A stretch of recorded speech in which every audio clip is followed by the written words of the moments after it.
Hi, my name is Dr. Igor Tabrizian. I'm a qualified medical doctor with a background in integrative and preventative health. On this channel, I'll explore evidence informed approaches to optimize well being from nutrition, gut health to hormones, energy, and everything in between. Please note, this information I share is general in nature and not intended to be used as medical advice. Always consult your own healthcare professional before making any changes to your health routine. Welcome to my next podcast, which is Vitamin D Part 1. I had a few patients say to me that after they've seen their doctor about their low bone density, osteoporosis, they were told, yes, you're vitamin D deficient. Here, take one of these 1000 IU capsules per day and you'll be fine. And my patients asked me, shouldn't they check the level? Is that going to be enough considering the severity of my osteoporosis? And unfortunately, that's a common story. And I want to tell you why the answer to that is not so simple. So, is it as simple as just going out in the sun in the middle of the day and getting some rays? Or perhaps working with your shirt off on your roof all day or other people's roofs all day? Or is it as simple as taking a capsule or two of vitamin D? So we're going to come across the reasons why this is not so simple. First thing to say is that majority of people understand the role of vitamin D in bone production, but they wouldn't understand other aspects of this. For instance, there are 900 genes that vitamin D affects. That's about 3% of the human genome.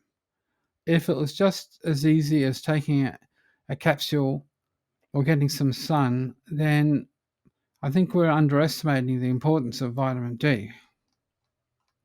So let's start with the process of making vitamin D. So sure, we can get out in the middle of the day. That's when the UVB levels are highest.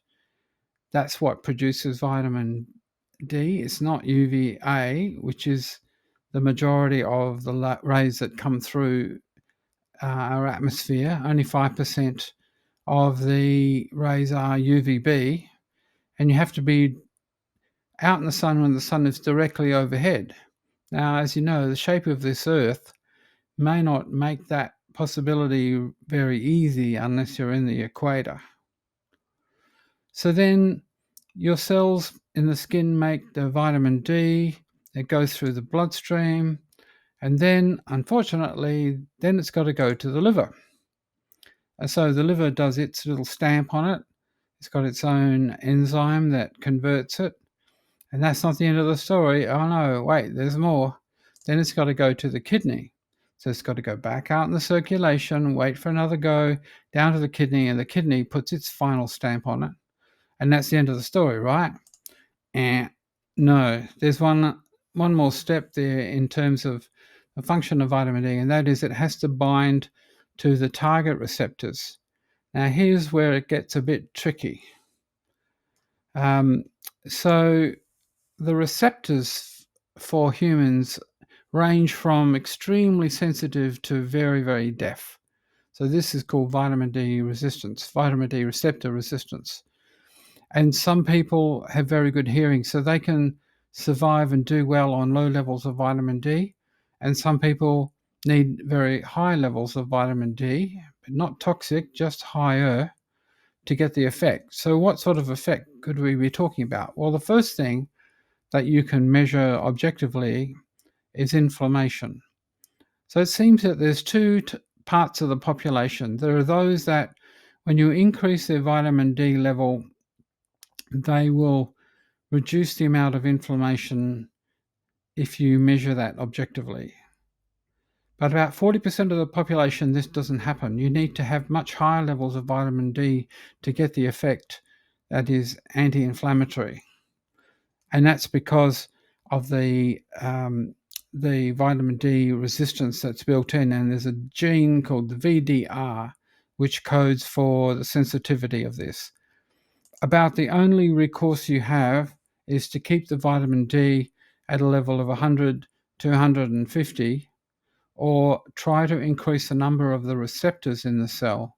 And it's believed that a compound from broccoli sprouts called sulforaphane can do this.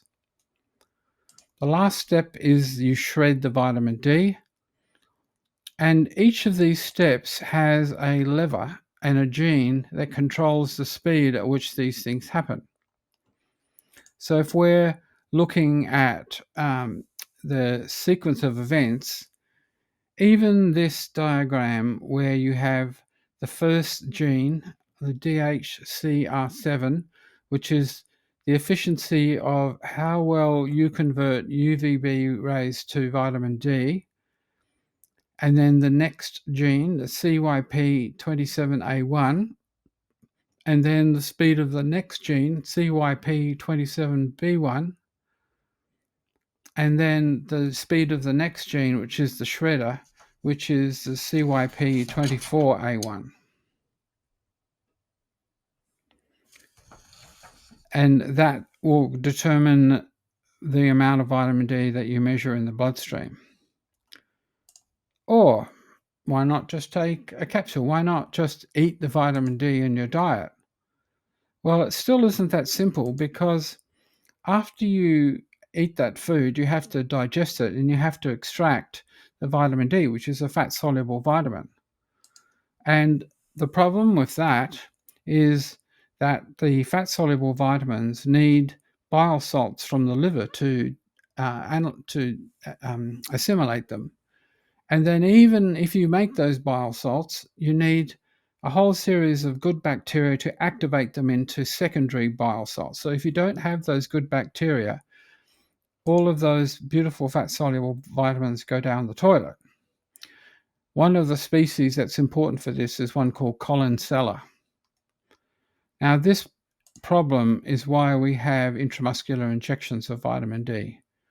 Okay, so here we have all of the steps. It's easy peasy. The sun will be all overhead. You will go out with your shirt off. You've got a brilliant gene, DHCR7. You make lots of vitamin D, and then that goes to the next step, which is the liver's contribution, and then the next step, which is the kidney's contribution, and then the target. And there's where we have an issue. Houston, we have a problem. And that is that the receptors may be quite deaf. So you've gone to all this trouble to raise the vitamin D and still no one's listening. Or you may have your liver set on the shredder gene and you're going to chew it up as fast as you put it in. So why do we have such a complicated system? Well, unfortunately for most people, there's a sweet spot for nutrients and immunity. So when the nutrient is low, we have a problem called immunodeficiency. But when it's high, we have a problem called immunodepression. And that's basically for all of the nutrients studied so far. And we have to be aware that there has to be brakes on this system and controls on the levers to make sure that we don't go too far with this. I only ever had one patient who got vitamin D toxic, and that's because they didn't listen to me. They listened to someone who wasn't a qualified health practitioner. Okay, so why do we need the vitamin D? One reason is that we make our own antibiotics. Yes, shock horror. We make our own antibiotics. And there are two here that I can mention, cathelicidin and beta-defensin. So vitamin D is needed, and they're predominantly there for first-line attack. We also need the vitamin D inside cells. So when a virus comes at us, we've got a whole heap of bleaches that we use within the cell. And this also controls the collateral damage that this might cause within the cell. One of the things about vitamin D that's been noticed since 1996 is that lower levels are associated with rising levels of lymphoma. And there were two studies that predicted this. 1996, it was Bentham and then Hughes in 2004. Bentham was in this obscure journal called the British Medical Journal, and he was noting that as we keep people out of the sun, we're getting more non-Hodgkin's lymphomas. And the second was in the obscure journal, the International Journal of Cancer, and it's showing that sun exposure may protect against non-Hodgkin's lymphoma. So here we are trying to keep people out of the sun to prevent skin cancers, and we're creating a problem somewhere else. Now, what should the levels be?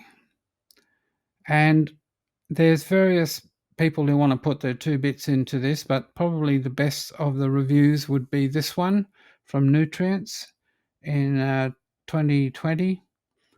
And their comment was, although the optimal level of vitamin D remains unclear, maintaining a serum level of 100 to 150 is recommended.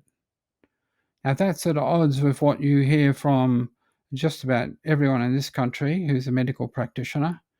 And I'm not sure why they're so reluctant to take this on board, but that level is basically the sweet spot for vitamin D. Now, can you get to there predictably with a known dose of vitamin D? No, because there's obstructions and genes that will thwart you or amplify your problem. So thanks for watching part 1. Part 2 will be coming soon.